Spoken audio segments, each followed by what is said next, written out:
Ny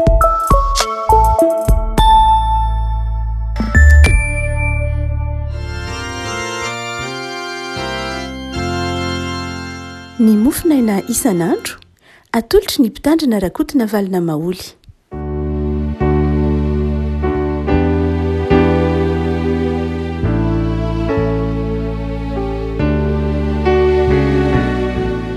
Ampifanarana no iarabanantsika tratrity sabotsy fa 4 volana volana jona ity ny mofinaina izay valahatra antsika dia ny bokin'ny Exodosy toko fa 4:30.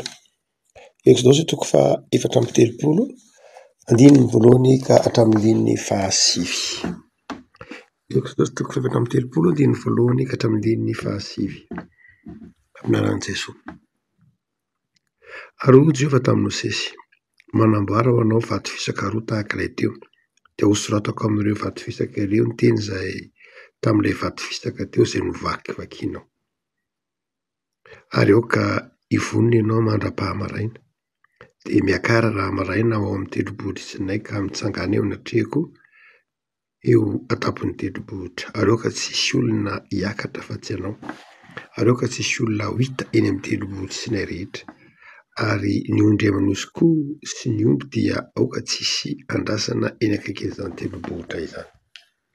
Dia nanamboatra vato fisaka roa tahaka ilay teo Mosesy, ary ny fomaraina kosa ka niakatra tao amin'ny tendrombohitra Sinay arak'izay nandinin'i Jehovah azy, ary nentiny teny an-tany ny vato fisaka roa. Ary Jehovah nidina tao anatin'ny rahona ka nijanona teo aminy dia nanonona ny anaran'i Jehovah. Ary Jehovah nandalo teo anatrehany ka niantso hoe: Jehovah, Jehovah, Andriamanitra mamindra fo sy mianatra maro-po sady be famindram-po sy fahamarinana, mitahiry famindram-po an'ny olona rivo mandimby, mamela heloka sy fahadisoana ary fahotana kanefa tsy mety manamarina ny meloka, fa mamaly ny heloky ny ray amin'ny zanaka sy ny zafy hatramin'ny zafy afy sy ny zafin-dohalika.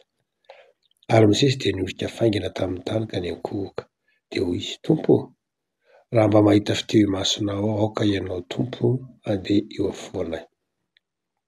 Fa firenena mafiatoka izy, ka mamela ny helokay sy ny fahotanay ary raisolovanao zahay. Ray masonao, manamasinanay amin'ny fahamarinana ny teninao no fahamarinana. Amen. Ny fionan'Andriamanitra no mamarina kokoa ny nataon'Andriamanitra tamin'ny Mosesy tamin'ny zanak'Israely amin'ity toko 4:30 ity, nanomezan'Andriamanitra ny didy folo, ny navaozan'Andriamanitra ny famekena tamin'ny zanak'Israely. Raketiny ity mofinaina toko 4:30 amin'ny Exodosy ity, andininy voalohany ka hatramin'ny andininy fahasivy. Raha mamaky ilay andininy isika dia afaka misitona toetran'Andriamanitra, ny fifandraisan'Andriamanitra amin'ny olona, ny toetra ifandraisan'Andriamanitra amin'ny olona, ifandraisan'Andriamanitra amin'ny zavaboariny. Andriamanitra dia ny finoana moa dia fantatsika fa fifandraisana. Mifandray amin'ny olombelona Andriamanitra, mifandray amin'Andriamanitra ny olombelona amin'ny alalan'ny finoana. Fa izay toetran'Andriamanitra tsapa amin'ity Exodosy toko 4:30 ity, ka asehony mazava tsara amin'ny hoe Mosesy Andriamanitra ny resahana eto, dia misy lasan-javatra vitsivitsy. Voalohany dia Andriamanitra tsy miasa rery. Ny hoe tsy miasa rery Andriamanitra dia tsy hoe miankina amintsika akory izy vao mahavita zavatra, tsy izay. Ny hoe tsy miasa irery Andriamanitra tsy hoe tsy mahavita ininona izy rehefa tsy eo tsika, fa ny hoe tsy miasa irery Andriamanitra dia izao mitaiza antsika izy mba handray andraikitra, mitaiza antsika izy tompona andraikitra koa amin'ny fiainantsika. Rehefa nopotipotehin'ny Mosesy, novakivakian'ny Mosesy ny didy folo noho ny fahitany ny zanak'Israely nanompo sampy, dia navozin'Andriamanitra indray izany fainakeny izany. Ka ny tompo taminy hoe dia miakara indray ianao aty an-tendrombohitra Sinay maka ny didy folo manaraka, saingy izao mitondrà vato fisaka roa. Dia Mosesy no namboatra ny vato fisaka roa. Azon'Andriamanitra tao tsara nanome vato fisaka tsy ny Mosesy no nanamboatra azy, fa ninian'Andriamanitra mihitsy ny teny tamin'ny Mosesy manao hoe manamboary ianao vato fisaka roa, dia eo amin'ny vato fisaka amboarinao iny no soratako ny didy folo na ny teny folo. Andriamanitra miara-miasa amin'ny olona. Andriamanitra mitaizan'ny olona handray andraikitra. Andriamanitra tsy mitaizan'ny olona ho tolora-potsiny. Azon'Andriamanitra natao tsara la manao hoe ity ny didy folo nataoko tsara tarehy mihitsy de tehirizo. Fa Mosesy de nitezainy hikarakara lay vato mba ho soratany. Zany hoe tsy misy hafa ny Baiboly. Ny Baiboly dia tahaka ilay vato fisaka izay mirakitra ny tenin'Andriamanitra. Tsy ilay vato fisaka akory no Andriamanitra, fa ilay vato fisaka dia mirakitra ny didy folon'Andriamanitra na mirakitra ny tenin'Andriamanitra. Ilay vato fisaka. Ohatr'izay koa ny Baiboly. Ny Baiboly de zao boky mirakitra ny tenin'Andriamanitra. Dikany teny hoe Baiboly tabiblion ny teny grika hoe tabiblion de zao boky be de be na bibliothèque. No zany dia rehefa miteny hoe Baiboly sika dia amin'ny tirinandro ty montsika de nankalaza manokana ny 750 taona ny Baiboly malagasy izay vitadika tamin'ny taona 520 ary navoaka kosa ny taona 120 jona 530 zany hoe vitadika io Baiboly io, vita soratra io Baiboly io. Ary mahatsiaro zany isika rehetra isika malagasy amin'ity taona 520 ity 750 taona zany io Baiboly malagasy io. Ny Baiboly dia tahaky ny boky rehetra ihany mazava ho azy, ny dikany teny hoe Baiboly de boky. Fa ny Baiboly kosa mahasamy hafa azy amin'ny boky rehetra de zao boky izy saingy boky mirakitra ny tenin'Andriamanitra tahaka ilay didy folo teo. Tonga tenin'Andriamanitra io Baiboly io satria misy mpanompon'Andriamanitra mamaky azy, satria misy mpanompon'Andriamanitra miteny azy, satria misy mpanompon'Andriamanitra tariny fanamasina dia lay soratra izay ao anatin'ilay Baiboly dia manjary tenin'Andriamanitra. Tahak'izay koa lay vato fisaka ny toeran'ilay nanondratan'Andriamanitra lay didy folo. Ho tsika manao hoe Andriamanitra manaiky hiara-miasa amin'ny olona. Ny Andriamanitra tsika ry avako malala de Andriamanitra mampiasa antsika. Andriamanitra maniraka antsika. Andriamanitra manaiky hiankina amin'ny fahalementsika mihitsy aza. Manana ny fahafenony sy ny fahefany Andriamanitra, manana ny heriny tsy haitohaina Andriamanitra, saingy zao manaiky Andriamanitra hiankina aminao. Fanetretenan'Andriamanitra zany. Azon'i Jesosy atao tsara ny mahatonga ny olona rehetra ho kristianina. Ahoana moa tsy avytany an'izany? Fa tsy zay ny tanjon'i Jesosy. Tanjon'i Jesosy tsy hanery ny olona ho tonga kristianina, fa ny tanjon'i Jesosy hitaona ny olona ho mpino handray ny fameran-keloka nataony. De miankina amin'izy izy, miankina amintsika izy. Ozy hoe mandeha anany amin'izao tontolo zao ianareo de ataovy mpianatra ny firenena rehetra. Manaiky hiankina amintsika Andriamanitra. Andriamanitra manan-kare-pahasoavana, Andriamanitra mana ny fahefana feno de zao manaiky hiara-iasa amintsika olombelona mpanota, olombelona tsy tanteraka, olombelona manana fetra sy fahalemena mitsara. Miavaka malala izay toetra an'Andriamanitra manaiky hiara-miasa amintsika, izay toetra an'Andriamanitra manaiky hampiasa antsika olombelona, manaiky hampiasa ny talenta antsika. Io Andriamanitra izay manana ny hery sy ny fahefan'Andriamanitra mahay ny zavatra rehetra io de zao manaiky hampiasa ny talentanao. Miavaka inona ny dikan'izany? Andriamanitra maniraka antsika olon'ny asa, olon'ny fahasotoana. Fa ny voalohany zay aseho ny tediny tsotra masiny ity momba an'Andriamanitra dia Andriamanitra miaraka amin'ny olona. Andriamanitra miaraka amin'ny olona. Ny andininy fahavalo sy fahasivy de ahatsapatsika an'izany. Hoy Mosesy manao hoe aoka ianao Tompo, andeha eo afovoanay. Andriamanitra de Andriamanitra eo afovoan'ny olona. Andriamanitra de Andriamanitra miara-monina amin'ny olona. Na eo azy ny mahafirenena mahafiatoka ny zanak'Israely. Efa lazavaintsika indray mandeha teto amin'ny finainao inona moa dikany teny hoe mahafiatoka. Dikany teny hoe mahafiatoka de zao miatoka teo amin'ny jiosy no mitondra ny loha. Ary rehefa ny hoe mahafiatoka de zao tsy mety miondrika.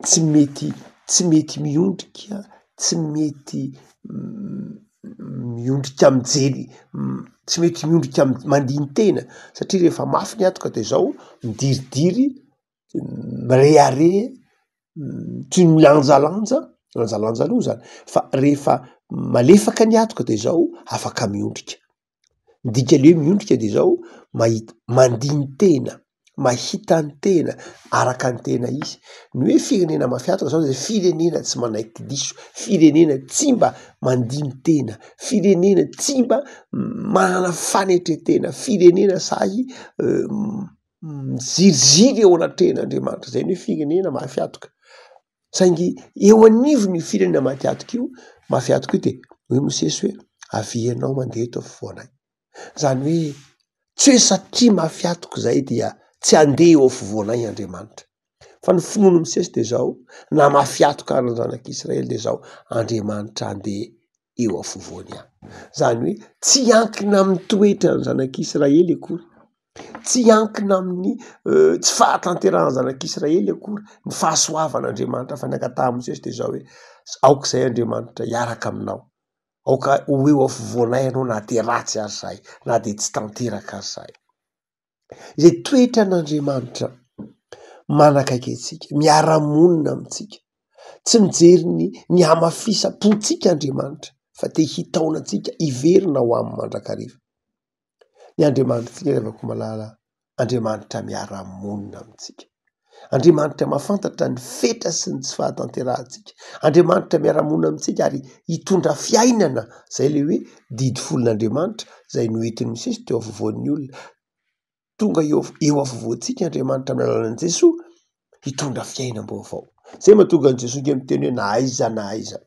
iangonany rona teo aloha menaraka teo afovoany eo afovoantsika zany Jesoa eo afovoantsika aninona moa Jesoa eo afovoantsika mampianatra atsika eo afovoantsika miteny sy mananatra atsika eo afovoantsika mampahery atsika eo afovoantsika zay mitona antsika hibanjana no avy ao anatin'ny fona sy ny fanaterana miaraka amin'Andriamanitra ozy ka manao hoe misy toetra n'Andriamanitra ifandraisany amin'ny zavaboary eto izao Andriamanitra manaikiara-miasa amintsika Andriamanitra eo afovoantsika fa ny fahaterana zay asehony de zao Andriamanitry ny famindrampo Andriamanitry ny famindrampo Andriamanitra tsy tonga eo afovoantsika Andriamanitra ka ny mamaky azy izy tsara tsy eo afovoantsika Andriamanitra ka ny mamaky azy hanameloka tsy eo afovoantsika Andriamanitra ka ny mamaky azy hanimba ny fiainantsika eo afovoantsika Andriamanitra hamindra fo amintsika Andriamanitra ny sary ijerentsika n'Andriamanitra de Andriamanitra masika Andriamanitra eny mazava tsara io teny io manao hoe Andriamanitra de zao tsy mety anamarina ny meloka mihitsy izay Andriamanitra tsy mety anamarina ny meloka ary mamaly ny eloky ny ray amin'ny zanaka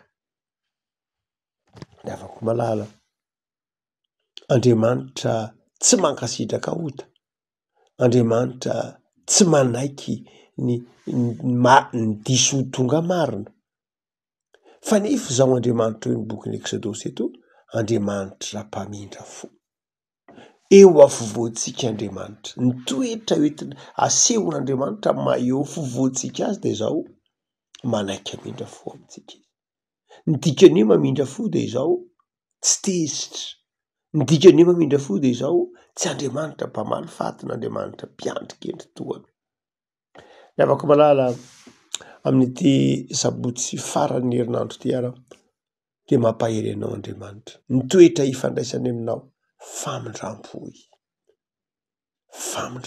zany hoe Andriamanitra mamela eloka Andriamanitra miaino tarainantsika Andriamanitra miaino ny isentony fotsika Andriamanitra eo akaiky zay mibebaka marina ao am' Jesoa afaka malala engane tsy andalo foana aminao ity sabotsy zay fa 7 ny volana Jona ity tsika to hoe fotoana zay ahatserovan'ny malagasy kristianina nanomezan'Andriamanitra azy ny baiboly na ny tenin'Andriamanitra zay azotsika vakiny ka manjary tonga tenin'Andriamanitra ty anatintsika amin'ny alalan'ny asan'ny fanan'Andriamanitra dia tokony hisaotra an'Andriamanitra azy sika.